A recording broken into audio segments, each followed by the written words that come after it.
Hello, good evening to you and a warm welcome to Business Live. Coming up in this bulletin, provisional figures from the Ghana Statistical Service show the country's economy grew by 4.7% in 2024. Culminating in the economy growing by 5.7% in the year 2024. From a non-oil perspective, the economy grew by 6.0% in the year 2024. Also coming up in this bulletin, Finance Minister Dr. Kasiala Tuforsen set to roll out aggressive measures aimed at checking the country's rising debt stock and mobilizing adequate revenue to support government spending for this year.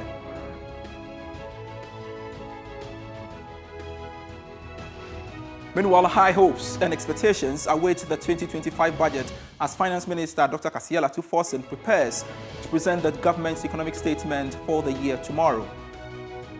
We are all aware of the challenges that we have had, so this budget is very critical. Everybody is waiting to see what will come out of it. And obviously, it should be a budget that also stimulates private sector activity.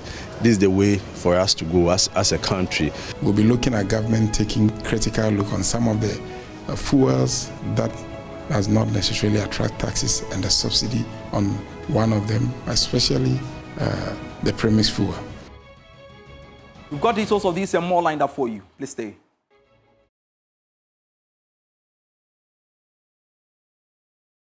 Thanks very much for your time. I am Pius Kojo-Baka and looking at our stories. Growth rate for the fourth quarter of 2024 plummeted to 3.6% from 7.2% in the third quarter of 2024. Government statistician Professor Samuel Kobnenim attributes the fall in the growth rate of the fourth quarter to contraction in various sectors, including mining and quarrying. More in this report. The service sector continued to be the largest of the Ghanaian economy, with a share of 47% of gross domestic product at basic prices. First is followed by the industry and agriculture, having recorded a growth rate of 30.8% and 22.2% respectively. Here is government statistician Professor Samuel Kobnenim. We look at GDP and GNI per capita, given the 1 trillion Ghana cedis that was recorded in the year 2024, and with our current population projection of about 33 million persons in Ghana, GDP per capita in the year 2024 was 35,632, and GNI per capita was 34,344. So this is the gross domestic product per person, given our population projections figures for 2024. Highlights of Q4 GDP estimates. In the last quarter of 2024, in current terms, GDP oil estimate was 331 billion Ghana cedis, and in constant terms was 53 billion Ghana cedis relative to 51 billion Ghana cedis that was recorded for the same time in 2023. From a non-oil perspective, the current GDP value for the last quarter of 2024 stood at 324 billion Ghana cedis, and in constant terms, having adjusted for the effect of price changes, GDP in the last quarter of 2024 stood at 50 billion Ghana cedis. From a GDP at basic prices perspective, we continue to see the dominance of the services sector, with the services sector contributing 49.2% of the GDP estimate in the last quarter of 2024. Under the industry sector, mining and quarrying subsector as well as oil and gas sector saw some contraction, which affected overall growth of Ghana's economy with negative 8.2% and negative 8.7% year-on-year respectively. All recall that the mining and quarrying subsector until the last quarter of 2024 was doing very well from the perspective of the extractives. So in the first three quarters, we saw positive influences both from the mining and quarrying and the construction subsectors perspective. The second one, which is a guidance, is well taken on policy briefs.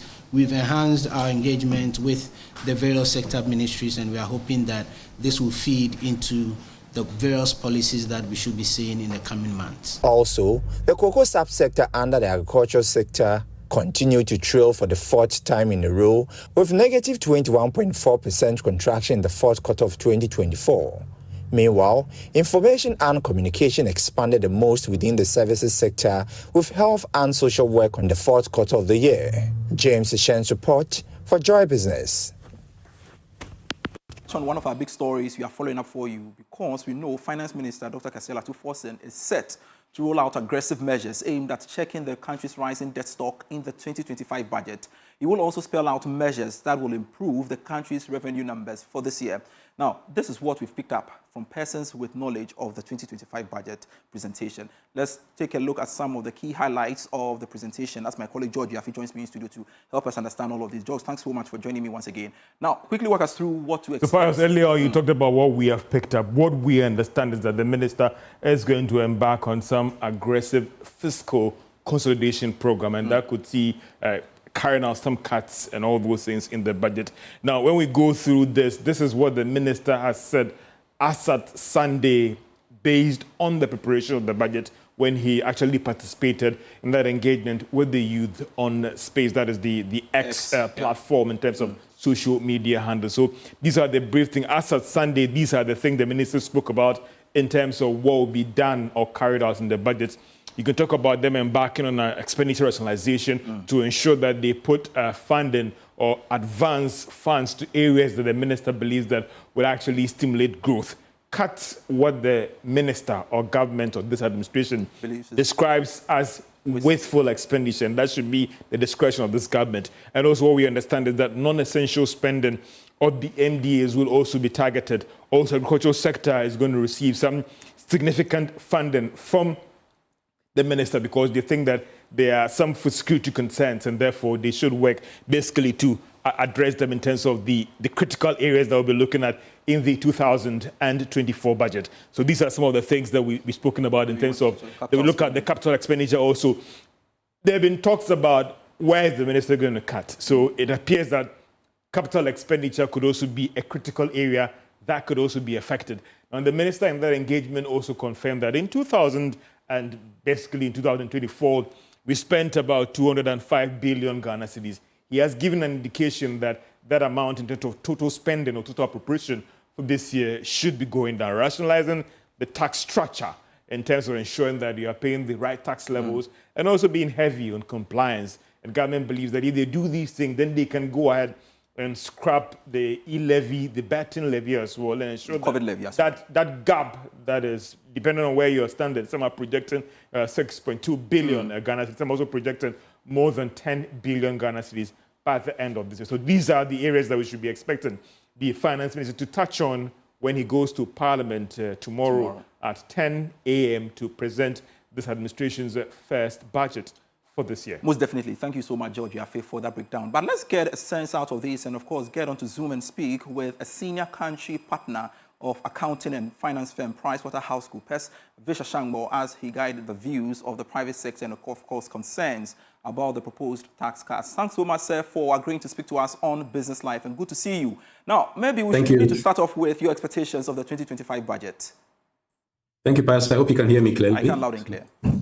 Excellent. So in terms of expectations, I guess as PwC, we are speaking to the expectations of the business community as well as our own. And I think that what George outlined earlier essentially speaks to what everybody in business or most people in business are looking forward to. It's all about the macroeconomics, and everybody's looking for indications of stability in terms of the fiscals, in terms of the interest rates, in terms of the exchange rates. Obviously, that's on the monetary side. So the measures that have been outlined per your initial indications from the government, I think if those were to come through, those would be most welcome and in line with the expectations that most of our clients have. And maybe your thoughts about the proposed tax cuts. Feasible, you think? Yes. Yes, the tax cuts are an interesting one. Because here we are looking forward to more revenue, and yet we're talking about tax cuts. But my understanding is that the thrust of these initiatives is basically to simplify the taxes and to make it more easy for taxpayers to comply. In actual fact, most taxpayers do not want to avoid paying tax, and most taxpayers, from our experience, do their best to comply with the required taxes. So simplification is welcome, and the thinking basically is that once the environment is simplified, there'll be greater compliance. But of course, as George outlined, part of the initiative is also to strengthen compliance, which in our situation actually is necessary. And Vish, I'm curious. what did your pre-budget engagement say in terms of expectations of businesses? Well, expectation of businesses are for the government to do exactly what George outlined earlier, to cut expenditure where it's not actually required. So that term he used, wasteful expenditure cuts, I think would be most welcome. But again, as I said in my initial comment, it's all about initiatives that provide stability and predictability. As you know, Pius, business people like a certain sense of predictability and certainty so they can plan.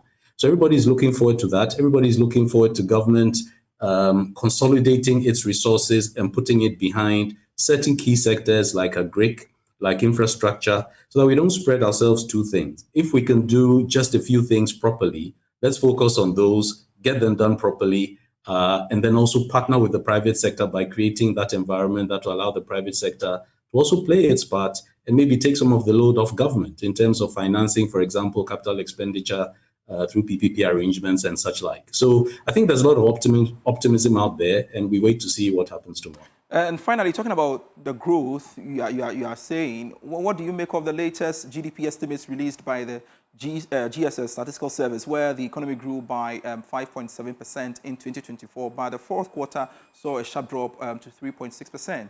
Your thoughts? Yeah. Well, obviously, positive signals from a growth perspective.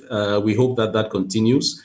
What we as PwC have said before, which we still hold to, is that the growth indicators are nice, but what we believe is more important is to understand where we're headed from a commitment control point of view, because that speaks to debt accumulation, and that speaks to how we manage the overall performance of the economy. So growth is fine.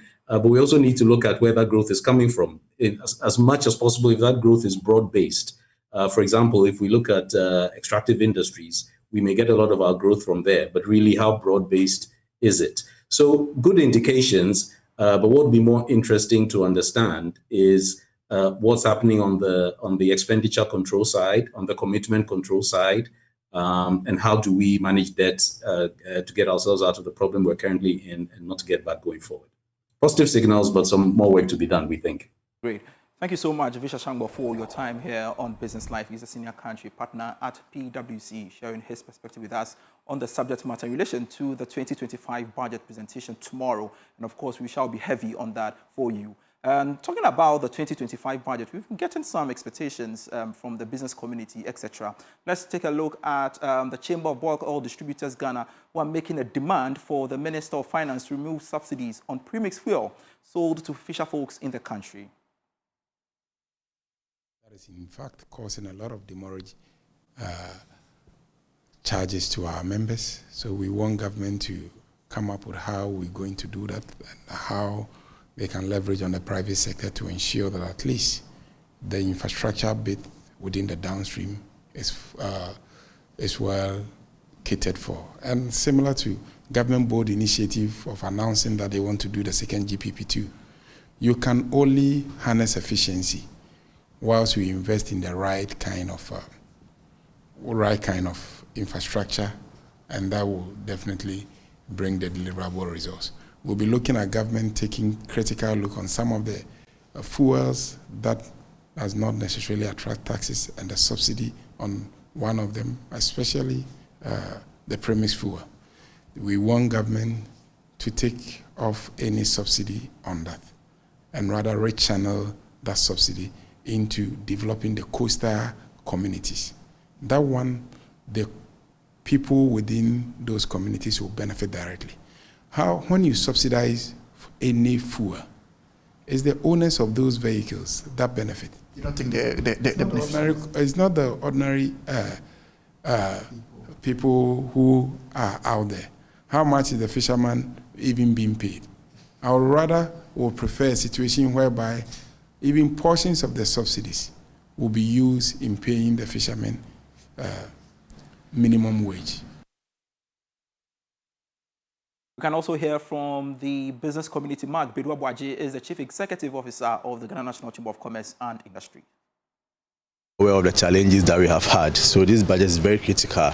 Everybody is waiting to see what will come out of it, and obviously it should be a budget that also stimulates private sector activity. This is the way for us to go as a country. So we are hoping that most of the things that we have put forth in terms of business, in terms of the Ghana National Chamber of Commerce, that we expect that to be captured in the budget. Largely, we are hoping that most of them will be captured. We submitted them based on information we have had from our members, based on a survey that we conducted. And then we're able to gather the concerns of the business community. And I think that if the budget is able to address those concerns, it will lay a very strong foundation for long-term growth in our economy. The budget should be a budget that will set the grounding and the foundation for an economy that we are all hoping to build, a very robust and resilient economy. And anything short of that will be detrimental to our economy going forward.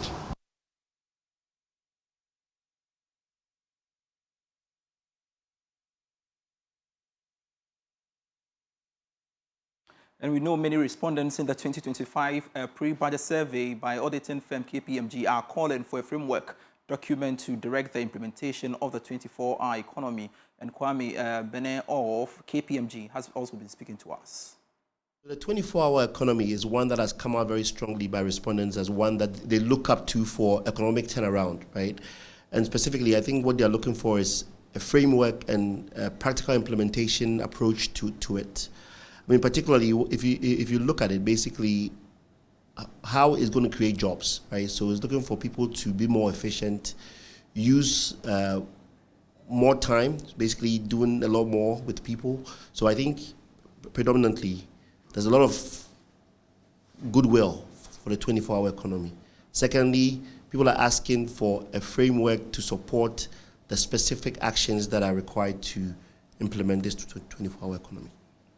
So for, countries that have implemented 24-hour economy, predominantly, I think it's based on activities that can run around the clock, right? So if you look at some services that, for example, manufacturing, if you structure yourself very well, you can produce within 24 hours. If you also provide the infrastructure for certain critical things like even agriculture, you can work 24 hours. So I think, as I said, people are looking for the policy framework to guide this implementation. Still watching Business Live. We have more for you after this break.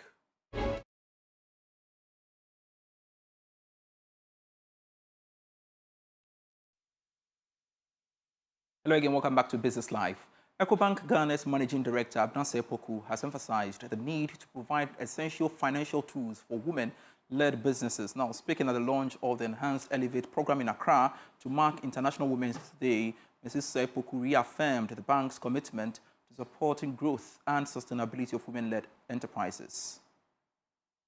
The Refresh Elevate by EcoBank program was launched at EcoBank's headquarters in Accra as part of activities marking the International Women's Day. While maintaining its core objectives of empowering women entrepreneurs, the enhanced program continues to offer tailored financial and non-financial solutions.